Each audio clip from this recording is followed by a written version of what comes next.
anybody here know the 5 magic words you turn a guest into a member? If you're planning it the hour before the meeting or the night before the meeting, you're not treating it like an event. I did some research, and there are clubs that have doubled the size of their membership from one event.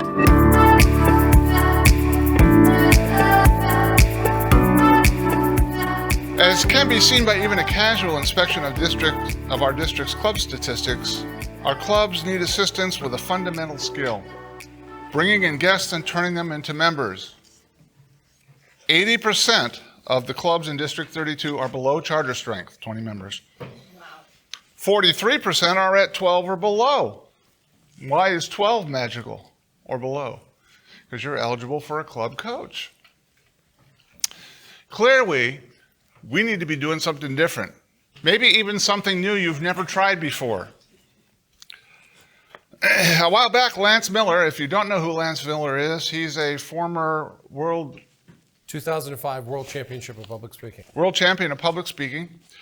And he was part of a team that brought his club's membership to 90 members in 6 months, I think they said. No? It was more than that? Listening to him talk about marketing our club, Kyle Hall, our first presenter, had his whole concept of how we should market clubs just destroyed. So he had to rebuild this whole concept from the ground up. And he calls it Club Marketing 101. Here to share his thoughts about that, our immediate past district director, please help me welcome distinguished Toastmaster Kyle Hall.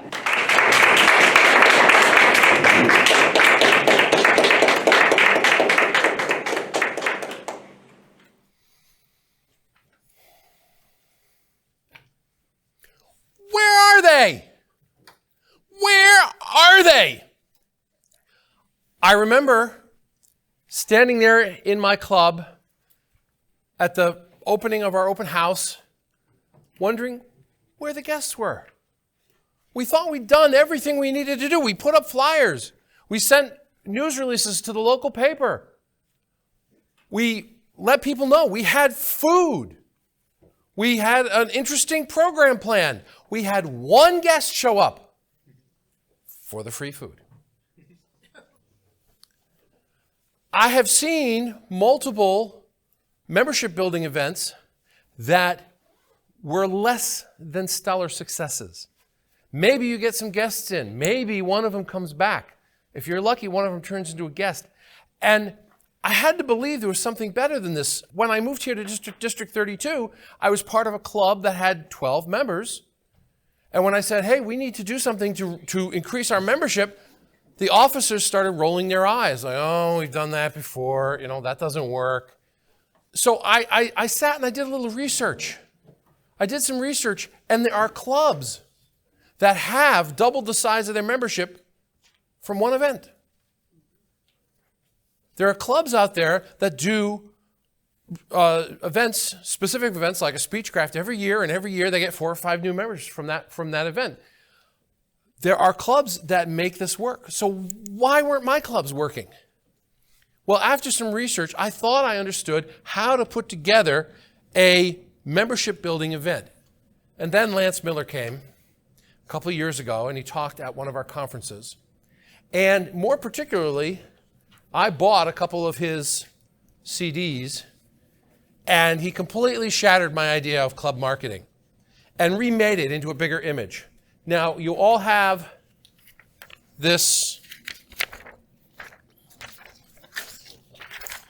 This is the Club Marketing 101 handout. There should be 3 pages in your packet. We're going to work mostly from page 1. But I mentioned Lance Miller.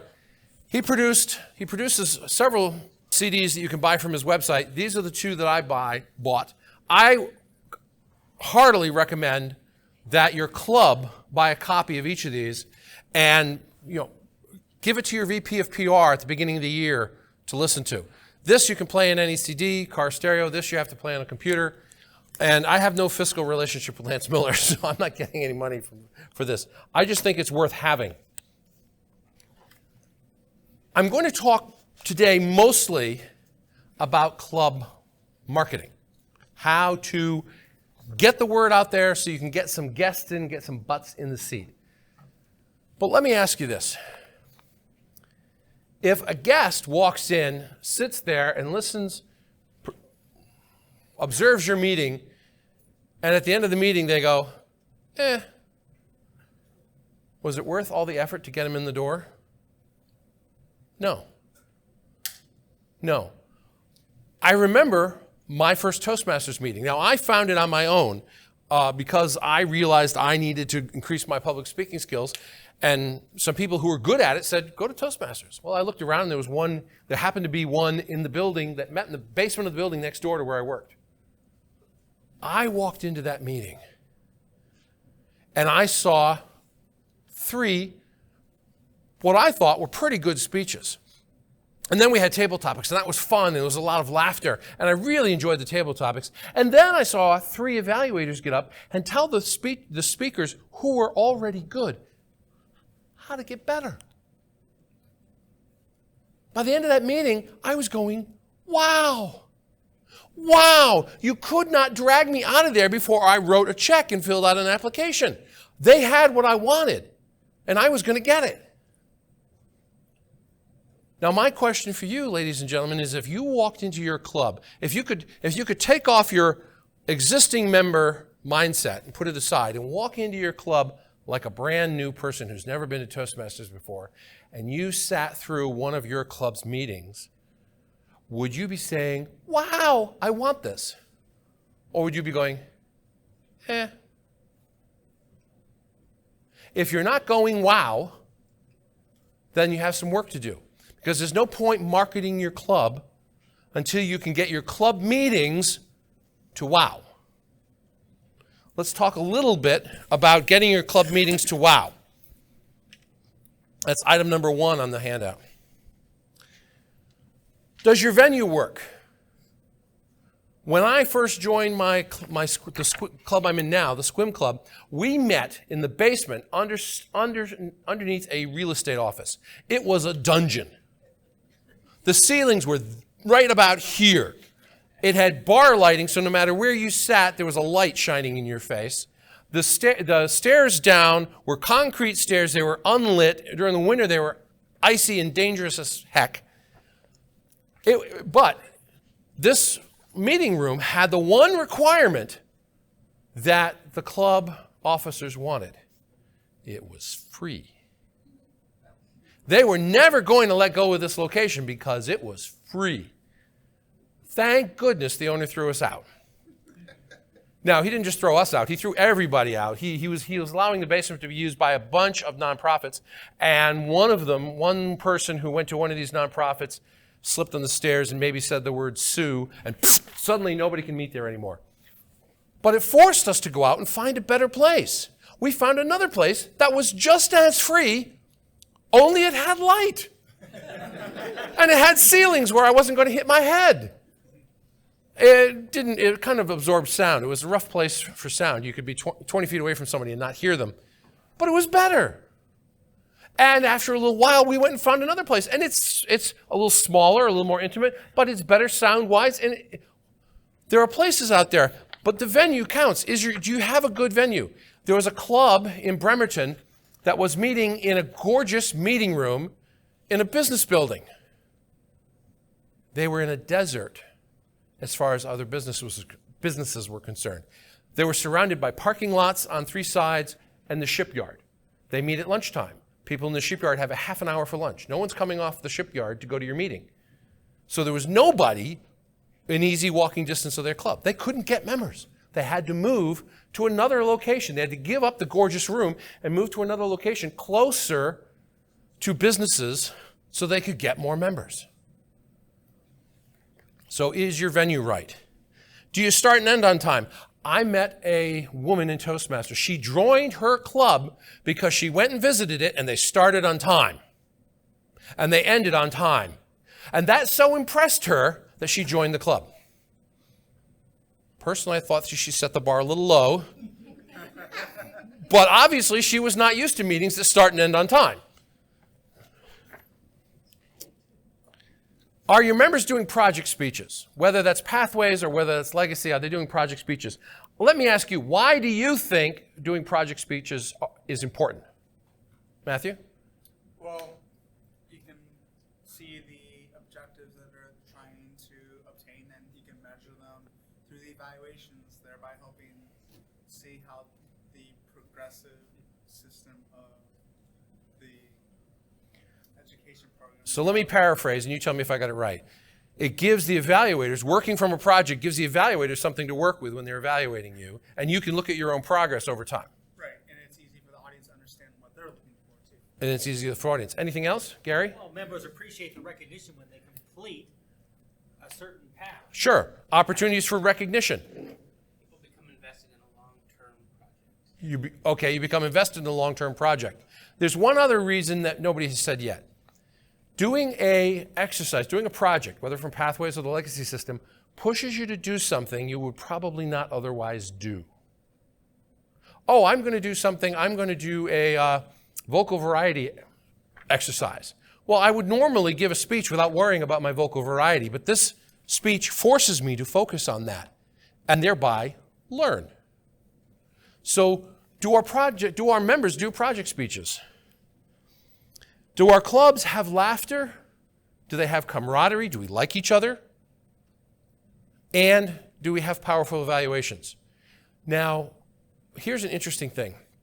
I'm not going to claim to understand, I can't say there's a causality here. I'm not going to claim to understand the relationship, but for the last 3.5 years, I've been working in district leadership trying to help grow clubs. And one of the things I've noticed is those clubs that grow the most are the clubs that have camaraderie and have strong evaluations. Really strong evaluations. Really strong evaluations where people get suggestions for improvement. So I think there's a relationship between good evaluations and camaraderie and laughter and club growth. One of the characteristics that Lance Miller talked about, and this is one I've seen in some clubs, is they treat every meeting like it's an event. So let me ask you this. In your club, does your Toastmaster start planning the meeting a week ahead of the meeting or the night before the meeting? Or maybe the hour before the meeting? If you're planning it the hour before the meeting or the night before the meeting, you're not treating it like an event. You're not worrying about, gee, is this going to come off good? If you're going to plan the meeting so it comes off good, you're going to have to start 4 days, 5 days, a week beforehand, because you have to pester the speakers to get you their introductions sent to you in advance so you can actually read them before you stand up to introduce them. You have to, you might want to choose a theme so that you can actually have something fun to say, something interesting to say while you're being Toastmaster. All of that takes time, takes a little bit of energy. Not a lot of time, especially if you start a week in advance. But if you treat it like an event, the meeting, the people who come to see the meeting, the guests will notice that. They go, wow, okay, you guys are putting on a good job. Gary. And several times we've had the Toastmaster dress in costume based on the theme of the meeting. Sure. Yeah, costume meetings. I did a meeting recently. I saw a guy who uses visuals in an interesting way. A professional speaker. He only uses visuals for humor. He doesn't. None of his visuals have text on them. They're always photos, and they're always funny. And I was like, that's interesting. I've never seen anybody do that. So I did that as Toastmaster one night. I decided my theme was, are you sure you want to do that? That was my theme. And then I would introduce an idea and then flip a picture up of somebody doing something really stupid. And it's surprising how easy it is to find pictures of people doing something stupid on the internet. It was a fun meeting. Do you treat your guests like VIPs? Do you treat them well? Do you ask them to participate? Do you ask them for their opinions? Do you treat them like gold? And do you follow up afterwards? Now, let's assume you wow them. You need to bring them in, give them some literature, answer their questions, greet them, give them a chance to participate in the meeting, get their impressions. Does anybody here know the 5 magic words to turn a guest into a member? Would you like to join? Yes. Those are the 5 magic words. Would you like to join? I taught that in a president's officer training one year, and I said those are the 5 magic words, and we talked about other stuff. week went by, and I got a phone call. You know, phone rings, picked up, hello. Guy goes, it works. I went, great, who is this? I was like, oh, I'm the president of this club. It works, what you said. I said, what are you talking about? He said, we had a guest come in, and at the end of the meeting, I said the 5 magic words. And he said, yes. New member. That easy. Why don't we say the 5 magic words? Why don't we say, would you like to join? Anybody? We're afraid of rejection. We're afraid of we'll be perceived as pressuring them. Let me ask you this. If I go up to Sherry and I go, do you want to join? Is that pressuring her? Yes. Hey, Sherry, do you think you'd like to join? Is that pressuring? No. But we have to get past that fear of rejection. Now, what's going to happen if I ask Kathy to join and she says no? What's going to happen? The world will come to an end. You can just say, we're glad you came. You're welcome to visit as long as you want. Please come back anyway. Exactly. Nothing's going to happen to me if she says no. The thing stopping me from saying it is just fear. Oh, it's fear. I can move through fear. I move through fear every time I give a speech. I can move through the fear of saying, would you like to join? And if she says no, then I say, that's okay. We hope you'll come back and be a guest. Come back as often as you want. No pressure. So we need to be able to ask those questions so that when we have a meeting that's wow, and we have guests and they feel like kings and we've treated them well, we can ask them to join. Now let's talk about how we get the guest in the door. So we're Toastmasters. What are we selling? Growth. Confidence, growth. Leadership. Let me back up a little bit. Suppose we are all part of a corporation. We've all just joined together, thrown our money in a pot, and we've bought a mattress store. What are we selling? Sleep. No. What did you say? Sleep. We're selling a good night's sleep. That's what we're selling, a good night's sleep, the experience of a good night's sleep. The vehicle by which you deliver it is mattresses. But we're selling a good night's sleep. Now, when we come back to Toastmasters, too many of us start talking to a guest about pathways or the legacy system, or we do speeches and evaluations and table topics. We start talking about the details. Or spew out a bunch of acronyms. You can earn your GTM. And what we're selling, as Rayanne said, is confidence. Marcy said leadership. We're selling confidence in the ability to lead. We're selling confidence in the ability to speak. We're selling confidence in the ability to stand up and deal with any human situation. That's what we're selling. So why, when we put a flyer out there, does it say Toastmaster Speechcraft on the top? Or come to our open house? Anybody here want to go to an open house? No. If you were not a Toastmaster, would you know what a Speechcraft is? No. So why would you put that on the top of your flyer? But a lot of people do. What should be on the top of that flyer is confidence. Speak confidently, lead confidently, deal with confidence. Because that's ultimately what we're selling. Now, I'm moving on to section 3A on your handout. If you want to market your club, you're going to need a team. It's more than one person can do. One person can do some of it, and maybe if you're Superman, you can do all of it, but I think it's more than one person can do. So what are the types of things you need? You're going to need somebody who can write a press release. It's not hard. It's not rocket science. There are hundreds or thousands of examples on the internet. There are at least dozens of examples on the Toastmasters website alone of news releases. And it's not hard. It just takes a few minutes to look at it and go, oh, that's the format, that's what they want, and to put together a news release. You need somebody who can put together a flyer, and it has to look good.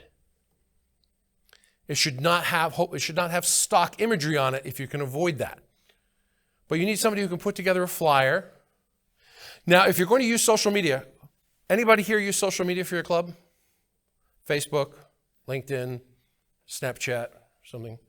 Now, I often get asked, so should my club do Facebook?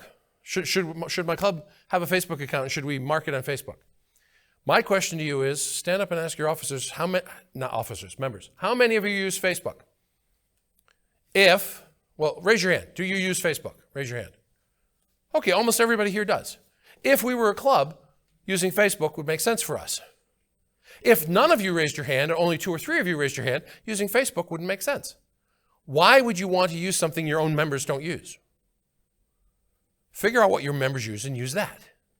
Because your members can help you then. Let me give you an example. Most of my club uses Facebook. When we have an event, we will create a flyer for the event, we'll create a news release for the event, and then we'll take the event and we'll create it in the Squim Toastmasters Facebook page. Once they do that, we send an email out, okay, the event's created. Please go and like it and share it. So that way, everybody who watches what Kyle Hall is doing knows that Kyle likes this and is sharing it, and I'm going. And the same thing happens for Lindy and Emmy, and and that way we use the club's network. But if your club doesn't use that tool, if your members don't use that tool, why would your club use it? What is the single most effective way of getting a guest in the door? Hi, I'll drive you. Okay, that's a version of the invitation, the personal invitation. And it's a great example. We'll revisit that in a minute. Providing them information and being responsive when they ask you questions. Almost. The single most effective way is the personal invitation. TLI has studied this. By far, the most people who walk into a meeting walk in because they've been invited by one of the members. We'll talk about how to make those invitations better in a little bit. TI then says, those people who walk into a meeting not having been invited, 95% of the people who walk into a meeting and they were not invited by anybody, they walk in because they found your website. Now, if those people who walk into your meeting found your website, should you spend any time on your website? Yes. Yeah, at least a little bit. Get rid of the stock imagery. Get photos of your members standing behind the lectern or in front of the lectern speaking, and get those on the web page. When I joined the Squim Club, there was a photo of 10 people standing around a banner on our homepage. Guests don't care about banners, and they don't know what the banner is for. They don't understand it. And so it was a photo that had no meaning to the guests. Now our homepage is covered with pictures of people speaking and laughing. Also, make your homepage about the guest. A lot of clubs have their homepage. The homepage is talking about, this is how we did last week. This is what we're going to do next month. Here we're having this potluck. We're going to do this summer barbecue. They're talking about member stuff. Put that on another page. Make the members click one more click to get to it. A guest coming to your website coming to your homepage should just find stuff a guest would want to see. Like, why should I join Toastmasters? Am I welcome? Can I show up without having called first? All those sorts of things. So get together your team, your flyer maker, your webmaster, your photographer. One of the other ones, for people who do Facebook or any social media sort of thing, how do you get material to go out on that social media site? Some clubs just have one person who takes photos, makes notes, posts it. One of the things I love, I've seen clubs where they have a postmaster. You have your Toastmaster, you've got your general evaluator, you've got speaker number one, we have postmaster. That person's job is to take a photo and find a quote from the meeting. A photo, maybe it's a photo of somebody getting best speaker or a photo of somebody, doing something. Just get a photo that's usable and a quote so they can put it out on the website, out on the Facebook page. And they should get it out there within 24 hours after the meeting. But you may have to teach some of your members how to do that. How do you take a photo, get it off your phone, get it onto the Facebook page? How do you create a post? Not everybody knows how to do that. Let me talk a minute about some of the classic mistakes in club marketing. And these are some of the things that Lance Miller helped me see through. I didn't see all these classic mistakes when I was figuring out how to run a single event. And one of the biggest mistakes we make is we run single events. We don't even think about marketing until we're looking at, gee, our club's down to 12 members. Maybe we should get some more. Yeah, let's put together an open house. When we run the open house, we plan it, we execute it, it ends, and we don't think about it again. And whether we got members or didn't get members, we don't think about it, and we don't learn from it. And then 6 months or 9 months later, we run another open house. And again, it's a discrete event. We don't learn from it. We need to think about marketing our club as a continuous process. And it's a continuous process that we want to get better and better and better at. Now, one of the advantages of marketing as a continuous process is we can choose to narrow who we're targeting. We can go after a niche. Now, when I talk about this, one of the comments I get is, well, yeah, but everybody needs Toastmasters. Well, yeah, maybe everybody does need Toastmasters. But we can't talk to everybody. We can't market to everybody. Unless you're Pepsi-Cola or McDonald's or Coca-Cola, we can't market to everybody because we don't have billion-dollar marketing budgets. So if we want to market, it helps us to market more effectively if we narrow who we're targeting. So one of the examples I like to give, in my particular area, there's a bunch of real estate people. Squim's growing, so there's a bunch of real estate people. If we decided to target real estate people, that would be a reasonable niche to go after, and we could figure out how to offer them something that might attract them to come to the meeting so that we could then get them to join the club. Does that make sense? Now, I'm not proposing you go out and attract real estate people. I'm proposing you think about narrowing your niche. One of the reasons to do this is if you choose who to market to, if you choose a select group of people, it's much easier to figure out how to market to them, how to get your message in front of them. So let's take the real estate people. If I wanted to go and get a message in front of real estate people, how would I do it? Go to one of their meetings. What's that? Go to one of their meetings. Go to a real estate meeting, a real estate association meeting.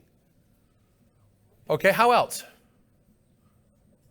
Send flyers to real estate offices. Send flyers to real estate offices. Talk to the broker. Talk to the brokers. Talk to the head of the real estate offices. Because especially if you're offering something like how to present, how to be a more effective presenter of a house.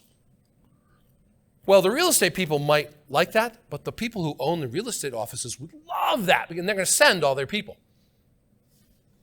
So it becomes really easy to market to them once you decide on the niche you're going to go after. Now, you might say, yeah, but I don't want to just go after a niche all the time. I don't want to go after real estate people all the time. Well, you don't have to. I'm not saying just choose that niche and never move. I'm saying choose that niche and market to them for 6 months. This is a continuous process. After 6 months, choose a different niche. Go after a different niche. Now, during that 6 months, you're going to do a couple of things. You might have an open house. You might do a special speaker meeting. You might just pepper people with flyers talking about your club in general and letting them know how it could help them in their business. The point is, talk to the niche, work your process, and then after 6 months or 9 months, change the niche and go after a different group. And slowly over time, you get to hit everybody. So, first we're going to do real estate people, then we're going to do soccer moms, then we're going to do all the leaders and ministers in our churches, because some of those people need speaking help or leadership help. So you can change it over time. Here's my glasses.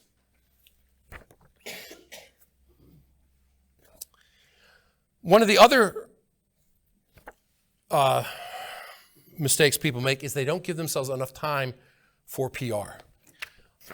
There was a guy who gave a talk at a club, and he was talking about how you can put on an open house and be successful. Great. He was a good speaker. Great. One of the clubs that was at that presentation came up to him afterwards and said, "We really like what you're doing. Would you be willing to come and give a talk on courage?" I think he was talking about courage in firefighting and also the military. But would you be able to be willing to come and give a talk on courage in our club for an open house? He said, sure. When would you like to do it? Next month. Now, the talk I was at when I heard him was in November. Next month is December. How many people are going to go to an open house in December? Nobody. What's more, how effectively can you get the word out? Can you publicize the talk in less than a month? It probably takes you 2 weeks just to put the flyer together. Because, we do it as a committee, we mail it around, people don't respond instantly. It probably takes us at least a week, if not 2 weeks, to put the flyer together. I went to that club's open house just to see. Nobody. Members were there. That was it. Nobody. The people who study marketing will tell you that you need to put something, people need to see something 5, 6, 7 times before they even notice it. So if we had a flyer on that wall about an event, you might have to walk past it 5 or 6 or 7 times before you see the flyer. It's been there, but you haven't seen it. And now suddenly the presence of the flyer enters your head and you go, oh, hey, there's a concert on that day. And what's more, I like the band. Okay. Now you can decide whether or not to go. Well, if you have to walk past something 5, 6, 7 times before you even notice it, we have to get our information out in front of the group, out in front of the public as often as we can, as far in advance as we can.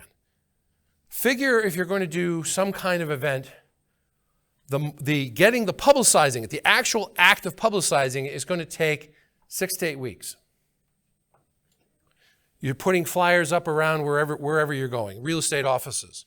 You're sending out press releases to the newspaper, and you're also talking to brokers and whatnot. You are reminding people. You're sending emails out to friends and doing personal invitations. But all that PR takes 6 to 8 weeks. Now, you have to plan that beforehand. So that means if it takes 6 to 8 weeks to market the event, to publicize the event, and a couple of weeks to plan it, if you're going to do something, that's a 3-month project. Doing an open house, well marketed, well promoted, is a 3-month project. Maybe a 4-month project if you don't want to hurry yourself. If you're going to do an HPL, add an extra month onto it. HPL is high performance leadership. For those of you, when you get to level 4 or level 5 in your path, some of you will be required to do an HPL, and some of you will have it as a elective, high performance leadership. It's a project, but there's a little overhead involved. Take however long that project you think will be, and add a month. So we need to give ourselves the time to publicize things. We also need to measure what's working. So for instance, suppose, let's choose a different group. Suppose we are not going real estate people. Suppose we're going after small business people. How would you go after small business people? How would you talk to them? Chamber of Commerce. Chamber of Commerce meetings. Anything else? Walk the street. Walk the street? Walk into businesses? Okay. I thought I should clarify that. Walk into businesses, talking to people one-on-one. We all know small business people. You talk to the small business people that you deal with on a daily basis. Putting up flyers in small businesses. Maybe there's a small business newspaper in your area.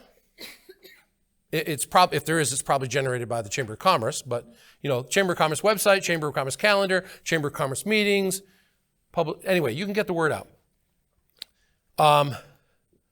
One of the things we fail to do is we fail to look at what works. We fail to measure what works. Measuring what is getting results is one of the fundamental operations in marketing. And it's not hard. It's really not. But a lot of us get intimidated by it. So let me give you an example of how you can make this work. Suppose we were going to put up 2 flyers and a press release. 2 flyers around town, 2 different flyers, and a news release. So we have 3 different vehicles by which somebody could find out about us. Well, I have a cell phone, and my wife has a cell phone, and I have an email. So on one flyer, we ask you to RSVP to my cell phone. On the other flyer, we ask you to RSVP to my wife's cell phone. And on the press release, we ask you to RSVP to my email.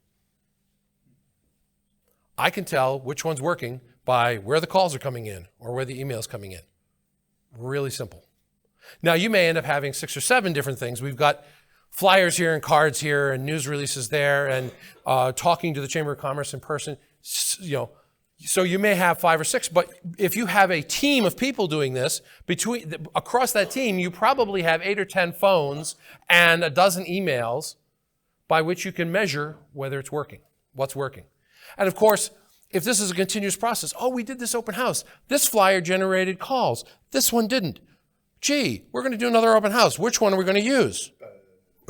We're going to keep this one. We're going to jettison that one. And what we might do is keep this one and see if we can improve it. And now we'll have this one and the new improved version, and we'll measure which one's doing better.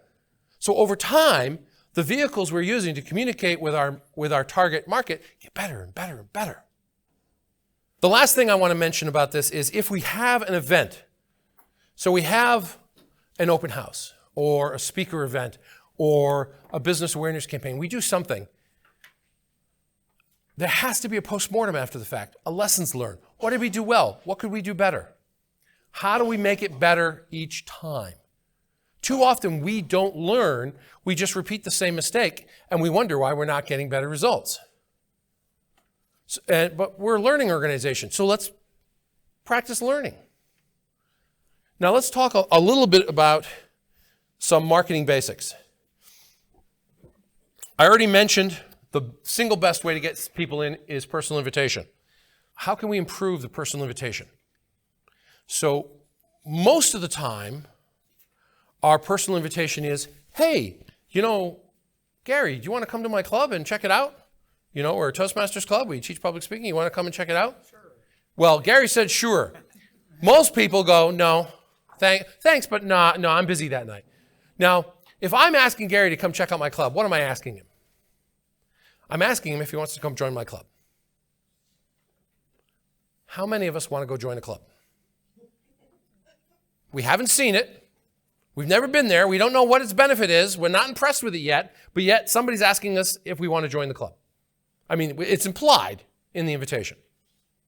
By the way we invite somebody, it's implied. Would you like to come join my club? And so they say no, and we don't get them in. And after we ask them 3 or 4 times, they start getting annoyed with us when we bring it up again. So how can we change the nature of the invitation to get them to come? Well, Rayanne mentioned one. Hey, we're going to have a great meeting. I'll drive you. You want to come? I'll come pick you up. And what's more, I'll take you out for coffee when we're done. So it's blatant bribery, and you've removed the somebody has to drive, and you're bribing them with coffee or donuts or whatever your favorite is. That's one way to do it. Bribe them. Another way is, hey, I'm giving a speech this week. I've worked on it hard, and I'm really kind of nervous. Kathy, would you come and just be a supportive person in the audience, just to support me and encourage me? Would you do that? We do this at our work club all the time. Yeah. It's a very different invitation when you're asking somebody to come and be a supportive presence because you're nervous. Or I'm giving my first evaluation. Now, this is especially useful if you get your newest members to do it. Coach them.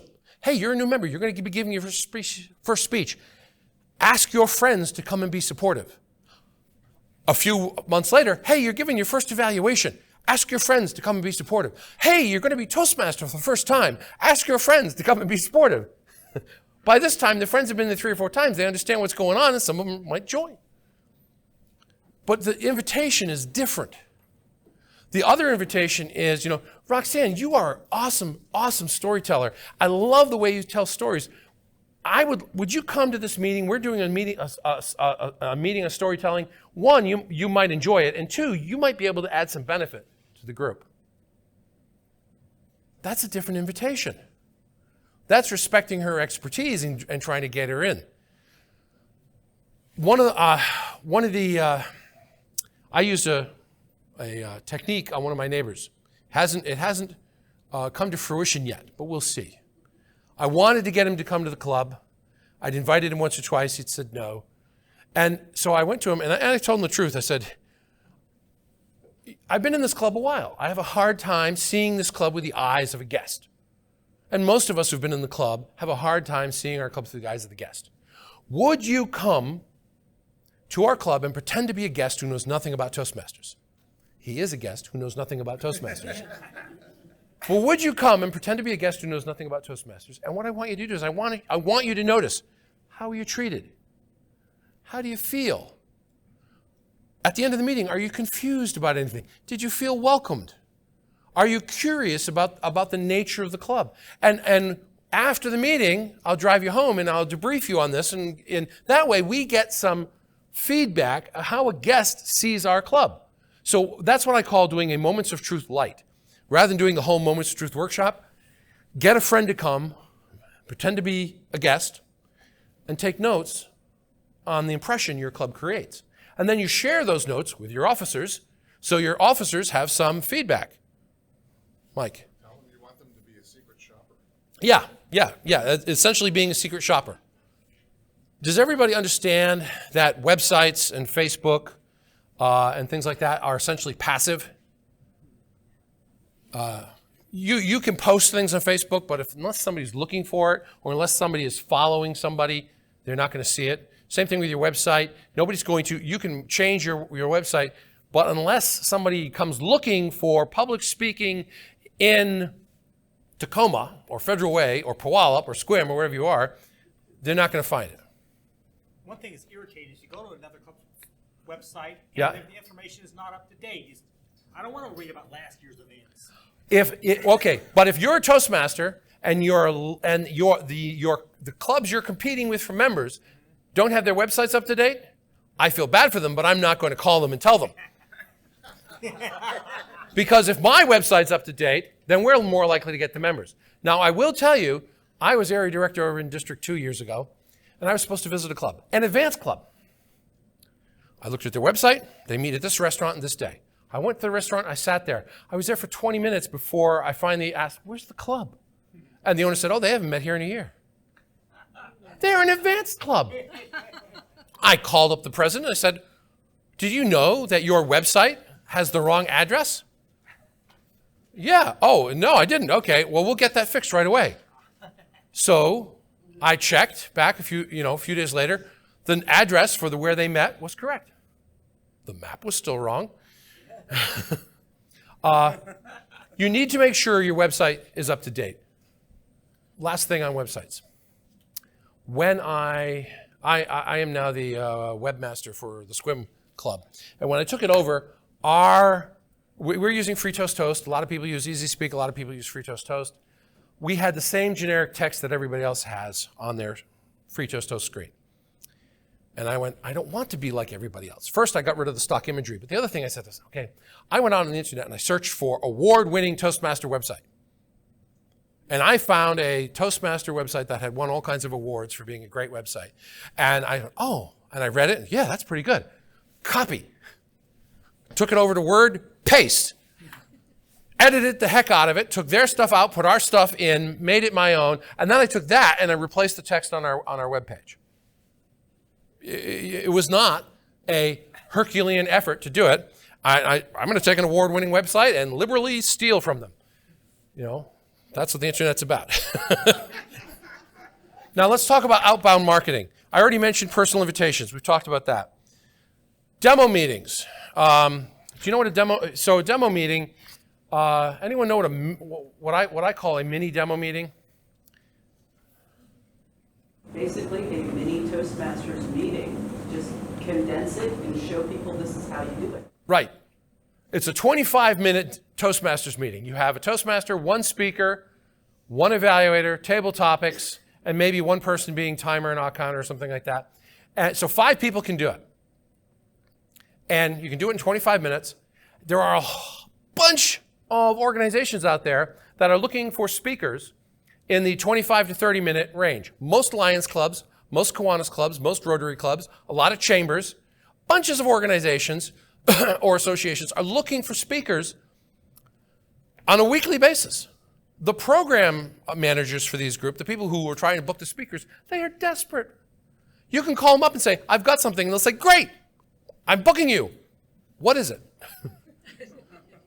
you know, Yeah. Yeah. I was gonna say, we need to mention that we just signed the partnership with Rotary across the country. right. You all saw that Toastmasters International and Rotary International have signed a partnership agreement. Now, we do not know what that will mean at the Toastmaster Rotary International level, but we at the local level don't have to wait. We can start figuring it out now. One of my club members is a Rotary member as well. He's going to talk to the Rotary officers. We're going to see if we can put together a joint officer meeting so we can talk about how could we work together? How can we benefit you guys? How can you guys benefit us?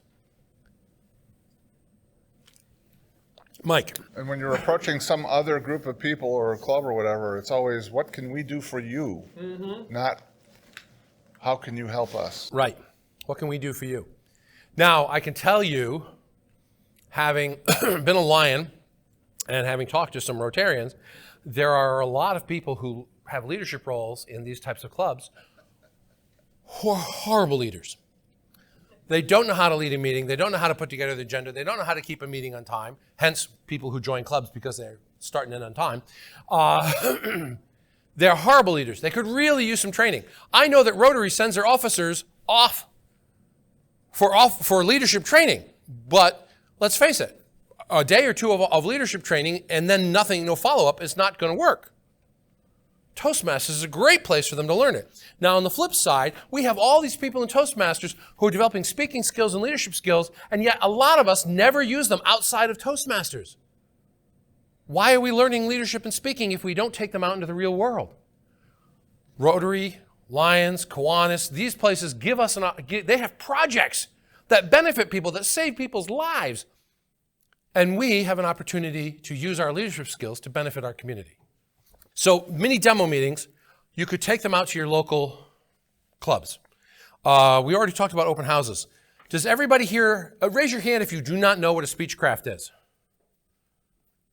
So everybody here knows what a speechcraft is. Kyle, never ask somebody to embarrass themselves. How many of you know? Okay, how many of you know what a speechcraft is? Okay, most people, but not everybody. Has anybody discussed what speechcraft looks like in relevance to pathways? So the speechcraft, if you bought the speechcraft manuals and looked at them, it is based around the old competent communicator manual. You can map those into pathways. Projects, thank you. That's the word I was looking for. As a matter of fact, I don't know if any of you remember from the last couple of years, but there's a person who writes the Dear Gabby blog, and Dear Gabby has a blog entry on how to map speechcraft into pathways. The thing is with speechcraft, so you put together a typical speechcraft is 6 to 8 meetings where you get people who are not Toastmasters in, hopefully charging them money for the service, and you teach them public speaking, leadership, how to run a meeting, how to put together a talk, how to evaluate. You teach them all the things you learn in Toastmasters, only in a condensed format, 6 to 8 meetings. And you can configure it any way you want. Some people do it in 4 meetings, some people do it in 8 meetings. There's one guy down in LA who does a 1-day, 10-hour speechcraft. You can put it together any way you want. The goal is you bring somebody in who wants to learn something. You teach them a little bit. By the end of the speechcraft, they should feel good that they've learned. They should also realize how bad they really are and how much more they have to learn. And if you've charged them, let's say you charge them $50 for 6 one-hour classes. That's more than reasonable. Well, $50, gee, that's just about 6 months' dues. So what you do in the last day when you graduate, you congratulate the heck out of them, you give them a certificate, and you say, by the way, if you want to keep this up, our club meets this same time, this same location, this same day, and if you join now, we'll pay your first 6 months' dues from the money you already gave us. Straight into your club. As I said, there are some clubs that do this every year. Speechcraft is just a part of their marketing. You have to be willing to give up some club meetings to do it. Let me talk about small club marketing. How many of you are in a club that's 12 members or less? Okay. One of the problems in small clubs is what I call meeting fatigue. 12 members or less, you have to have a role in every meeting. Often you have more than one role in a meeting. You get tired. If there's 12 of you, 7 of you are officers. So you just get tired. Now we have to plan an open house. Well, that's more work. And we tend to just not want to do it. And that's a very reasonable, understandable thing. So small clubs tend to do less work, less planning around marketing themselves, which is exactly the wrong approach. They need to spend more time planning, not less. Now, when I say more time planning, I'm talking about more time planning, not more time executing. Let me give you an example, and I'm going to go back to the real estate niche. Suppose that we're a small club and we want to target realtors. So we're thinking about it and we're going to put together a session on how to present a house. Okay, before we do any more work, let's rough up a description of that and let's go see a couple of brokers. So we go and see a couple of brokers and we put a description in front of them. We say, if we gave a talk on this subject, do you think your people would want to come? They might go, yeah, or they might go, no. Well, if they go no, we go, thank you, that's useful information. How could we change it? What would help? Well, how about how to find new clients? Oh, how to find new clients. Okay, that's different. Okay, yeah, we could do that. Now you go back and you put together a paragraph on how to find new clients, how to offer a program on finding new clients. You go back and put it in front of some brokers. Would your people like this? Yeah, okay. We've taken extra time up front to figure out what we're going to offer before we ever do any of the execution work. So we're not wasting time planning events that people aren't going to show up to. So that's what we need to spend, as I said, more time, not less, more targeted, narrow the niche. Maybe we don't just want real estate people. Maybe we only want commercial real estate people, or maybe we only want residential real estate people. Narrow it down. Maybe we only want real estate people from the east end of town. Test before you go, and that test was. And also, what helps you, because our club needed help and we got help, we have 2 coaches. Great. So yes, getting a coach, and that's actually the last item here, is ask for help. You can get help from neighboring clubs, especially if there's a neighboring club that's big. Ask them, especially if you're holding an event. Ask them to come, but ask your district to get you coaches. The district will not assign a coach to your club. We will find candidate coaches and introduce them to you, and you can interview them and decide whether it works. The club is in complete control. Partner with a larger group. So if you wanted to put on an event and hope to get people there, find another group that has interest in that event. For instance, we're thinking of putting on something, a customer service focused event. We're going to teach people how to deal with difficult people. Classic customer service topic. Well, who would find how to deal with difficult people useful? How about every small business person out there? Oh, well, who are small businesses associated with? Chamber of Commerce. So let's go to the chamber and partner with them and see if we can do something where we'll put together and present the session. Let them market it for us. Let them get their members in the door for us. Also call centers need how to deal with difficult people. Occasionally district directors. Toastmasters difficult? Yeah, not usually. The last thing I want to mention is, so we've marketed the heck out of our events. We've planned a whole year's worth of marketing events, and that's actually what this calendar on the back is for. You can take this home, and you could map out a year of marketing. Oh, we're going to do what I did here is, you notice I have the yellow. Oh no, you guys don't have this on yours. I'm sorry. Yeah, sorry. Okay. Take a calendar out. Doesn't have to be that calendar. Take any calendar out. Sit down with your officers and map out your year. Where are the holidays?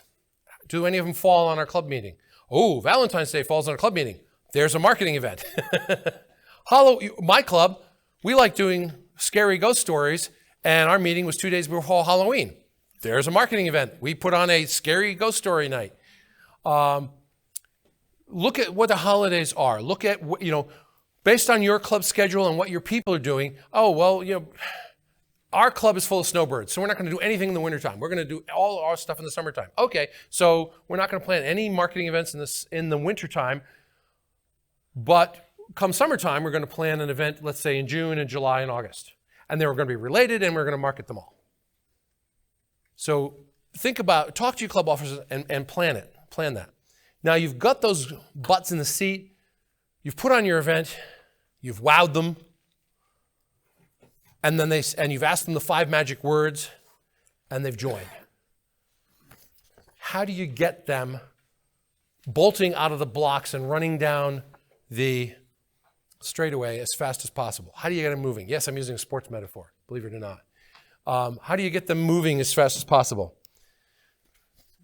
You want to induct them. You want to give them a mentor. Now, not everybody, most members will not ask for a mentor. You have to offer. Most members will not ask for a mentor. Every once in a while, you run into a raging extrovert like me who will ask, but most people will not ask. They will sit and wait until you offer them a mentor. And then you have to offer them a mentor that they want. I met a young lady who, she was offered a mentor. That person was just about leaving Toastmasters. She was retiring from work, from Toastmasters. The mentor never called. She said, I need another mentor. They said, okay, we'll give you to this person. That's the one person in the club she couldn't stand. Finally, she came to me and said, would you mentor me? And I said, sure. And we had a lovely 2-year mentoring relationship. You want to give a new member an orientation, especially with pathways. They have to choose one of 11 paths. You want to give them an orientation that talks about what's the club like, what's Toastmasters like, how do you get on the schedule, how does your club deal with getting on the schedule, and how the heck do you choose a path? So you need to do that. You need to get their icebreakers scheduled. In my club, we are... I found a neat secret for choosing a path. Okay. Get on the computer with them. Okay. Get on the computer with... Especially for the people that are scared of computers, it really works. Okay. I've had a few people where they had problems with pathways until I got on the computer and said, oh, your window's smaller. Let's expand it to full size. Boom. Oh, there's the navigation windows. Now they were full steam ahead. Your club has committees. Your club has officers who are doing their job. We've been talking about PR here. PR, it's a big job. It takes a team. Every new member should not be asked, hey, do you want to serve on a committee? You should be asked, which committee do you want to serve on? Do you want to be on the Sergeant at Arms Welcoming Committee? Do you want to be at the Sergeant at Arms Hospitality Committee? Do you want to be helping the VPM with the greeting and following up committee? Do you want to help the VPR with the marketing committee? Do you want to be the assistant to the VP? The VP should have at least an assistant, and the president should have an assistant. The treasurer should have an assistant. So every member should be asked, so they start getting used to this idea of being of service, of leadership within the club, and it removes the mystique of what the officers are doing. We get them involved in this way. And of course, there's no evangelist like the newly converted. So you've just gotten a new member, get them to invite their friends. As I mentioned, oh, you're giving an icebreaker, you're nervous. Invite your friends. We've talked about how to wow your guests. We've talked about how to get them in the door, once you've wowed them, how to actually ask them to join, the 5 magic words. We've talked a little bit about engaging them. If we use these techniques, our clubs can over time become marketing powerhouses. We can learn, our members can learn, we can start bringing guests in. I saw this a couple of weeks ago. We had a club, my club was putting on an event. It was, we were doing one of the success communication modules, effective listening. It's a 2-person workshop. We put out flyers and we put out news releases and we asked people to RSVP. We were a little concerned because we only had 7 or 8 RSVPs, and we had moved from our normal room to a bigger room so we could actually house the expected audience. We had 30 guests. We had 30 guests, and it was an amazing workshop. And we got so many people were saying they learned so much from it. we can turn our clubs into marketing powerhouses, and we can grow our clubs and get new members and have healthy, vibrant, happy clubs. Mr. Toastmaster.